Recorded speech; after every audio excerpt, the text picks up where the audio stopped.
bu'aasa beekuu hin dandeenyu. Raaguun tasa kabu'e garuu tasaadhaan kan murtaa'e.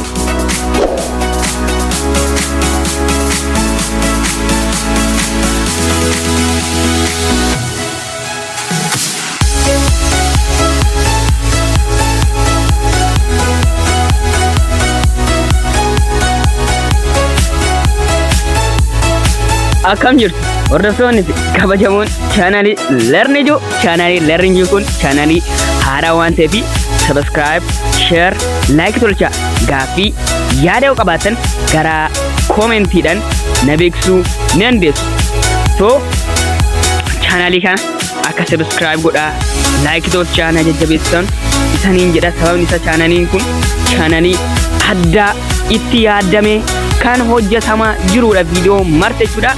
So isanis akkuma argaa jirtan so cadhisanii bira hin dabarina, like fi commenti hin dagatina saniin jedhu nan barbaada jechuudha.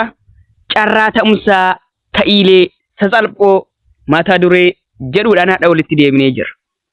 So jechuun gocha raawwatamu yaala jechuun gocha raawwatamu keessatti shakkii tokko malee dursaanii kanattu ta'a jennee agarsiisamu kan hin danda'amne jechuudha.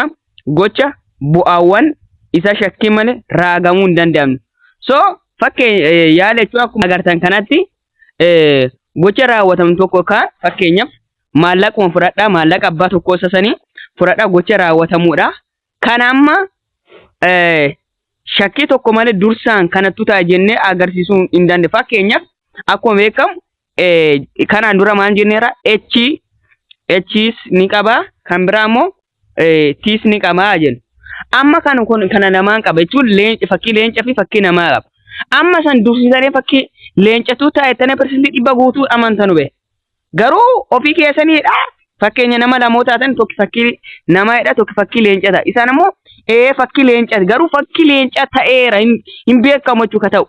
So kanaadha yaala jechuun wanti raawwatamu sun dursa shakkii malee ibsuu kan hin dandeenyedha jechuudha. Kanattu ta'enneefi dursa shakkii malee ibsuu hin dandeenye gocha raawwannu sana jechuudha. Bu'aasa beekuu hin dandeenyu, raaguu hin dandeenyu jechuudha. Fakkeenya borbokkaan rooba jettaniiti amantanii? Amantaa maazawee sababni isaan beekamu re. So yaala wanti jedhamu gocha raawwatamu kun keessatti shakkii tokko malee dursa kanattu ta'a jennee kan agarsiisu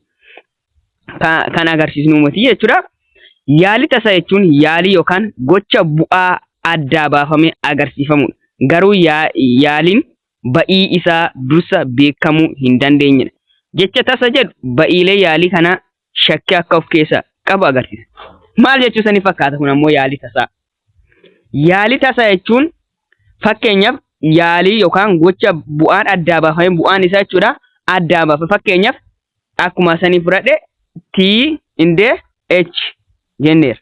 Amma isanii h yookaan fakkii leencaa ittanii jettan. Fakkii leencaan kun isanii bu'ee kun yaalii maaliiti tasaa jechuudha. Malee dursa persentii 100 itti amantaneefi waan isanii hin bu'attaneefi persentii 100 itti amantaneefi inni bu'aa osoo hin taaneeti tasa kabu'e. Garuu yaaliin ba'ii isaa dursa beekamuu hin dandeenyedha. Amma akka kana leenca ta'u hin beektanii? Hin beektanu akka leenca ta'u jechuudha. So akka namas ta'u hin beektanu jechuudha. Kan yaaliin ba'iin isaa dursa hin beekne garuu tasa bu'uu kan danda'udha jechuudha. Akkaataa kanatti akka hubattan nan barbaada. Raawwiin yaalii tasaa murtaa'aan kamiyyuu yaalii jedhama. Kunooti raawwiin yaalii tasaa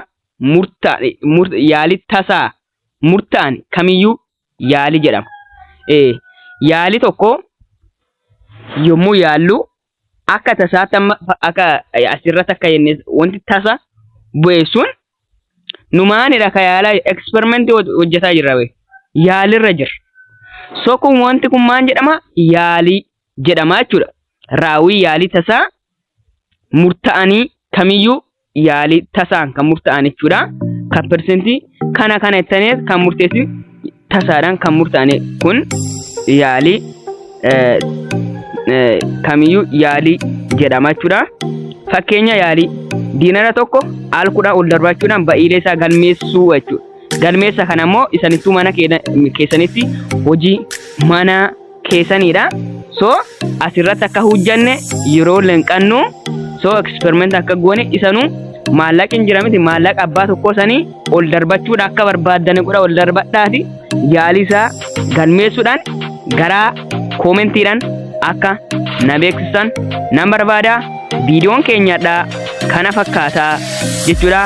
Chaanaliin kun chaanalii haaraa waan ta'eef subscribe, share, like tolchaa. Gaaffii yaada yoo qabaattan gara koomentiidhaan na beeksisuu dandeessu. So hanga xumuraatti waan na hordoftaniif guddaa galatooma. Viidiyoo birootiin hanga wal agarrutti nagaan naa tura. Naa jiraadhaa.